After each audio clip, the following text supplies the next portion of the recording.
Hi friends, ഞാനിന്നിവിടെ ഉണ്ടാക്കാൻ പോകുന്നത് ചേന, വാഴക്ക, കടലപ്പരിപ്പ് കൊണ്ടുള്ള സദ്യയിൽ വിളമ്പുന്ന കൂട്ടുകറിയാണ്. കഴുകി വൃത്തിയാക്കിയ ശേഷം ചേന മീഡിയം സൈസാക്കി ഇതുപോലെ മുറിച്ചെടുക്കണം. അതുപോലെ വാഴക്ക 4 ഭാഗം തൊലി കളഞ്ഞ് 4ആക്കി മുറിച്ചെടുക്കണം. ഞാനിവിടെ എടുത്തത് 2 വാഴയ്ക്കും ചെറിയ കഷ്ണം ചേനയുമാണ്.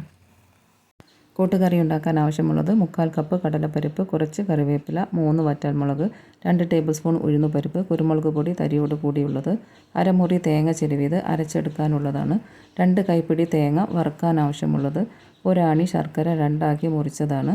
അഴുക്കില്ലാത്തതുകൊണ്ട് ഡയറക്റ്റായിട്ട് ചേർക്കുന്നതാണ്.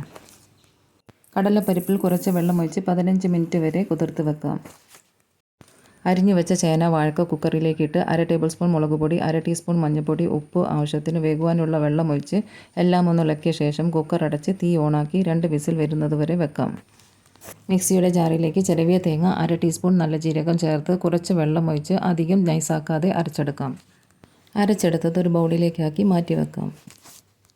15 മിനിറ്റ് കഴിഞ്ഞിട്ടുണ്ട്. കടലപ്പരിപ്പ് കഴുകി വൃത്തിയാക്കിയ ശേഷം കുക്കറിലേക്ക് 1/2 ടീസ്പൂൺ മഞ്ഞൾപ്പൊടി, ഉപ്പ് ആവശ്യത്തിന് വേകുവാനുള്ള വെള്ളം ഒഴിച്ച് കുക്കർ അടച്ച് ഒരു വിസിൽ വരുന്നത് വരെ വെക്കാം. നേരത്തെ വേവിക്കാൻ വെച്ച ചേന, വാഴക്ക കുക്കറിൽ 2 വിസിൽ വന്നതിനു ശേഷം പ്രഷർ എല്ലാം കളഞ്ഞ് തുറന്നപ്പോൾ ഇവിടെ വെന്തിട്ടുണ്ട്. ഒരു വിസിൽ വന്നതിനു ശേഷം പ്രഷർ എല്ലാം കളഞ്ഞ് തുറന്നപ്പോൾ കടലപ്പരിപ്പ് അധികം വേകാതെ തന്നെ ആയിട്ടുണ്ട്. വേവിച്ച് വെച്ച കടലപ്പരിപ്പ് പാനിലേക്കാക്കി തീ ഓണാക്കിയ ശേഷം ഇതിലുള്ള വെള്ളം കുറയുന്നത് വരെ മൂടി വെക്കാം. ചൂടായി വരുന്ന പാനിലേക്ക് വെളിച്ചെണ്ണ ഒഴിച്ച് കടുക് പൊട്ടിയ ശേഷം ഉഴുന്നുപരിപ്പ്, കറിവേപ്പില, വറ്റൽമുളക് എല്ലാം ഒന്ന് ഇളക്കി ഗോൾഡൻ നിറമാകുമ്പോൾ തേങ്ങ ചേർത്ത് ബ്രൗൺ നിറമാകുന്നത് വരെ വറുത്തെടുക്കാം. വെള്ളം ഒന്ന് കുറഞ്ഞു വന്നിട്ടുണ്ട്. ഇനി ഇതിലേക്ക് വേവിച്ച് വെച്ച കഷ്ണങ്ങളെല്ലാം ചേർത്ത് ശർക്കര, തേങ്ങയുടെ അരപ്പ് എല്ലാം ഒന്ന് ഇളക്കിയ ശേഷം 1 ടീസ്പൂൺ മുളക് പൊടി, ഉപ്പ് ആവശ്യത്തിന് ചേർത്ത് എല്ലാം യോജിപ്പിച്ചെടുക്കാം.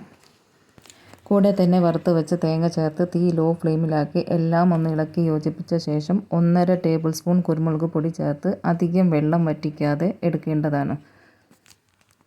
സദ്യയ്ക്ക് ഒഴിച്ചു കൂടാനാവാത്ത ഈ കൂട്ടുകറി നിങ്ങൾ ഉണ്ടാക്കുമെന്ന് പ്രതീക്ഷിക്കുന്നു.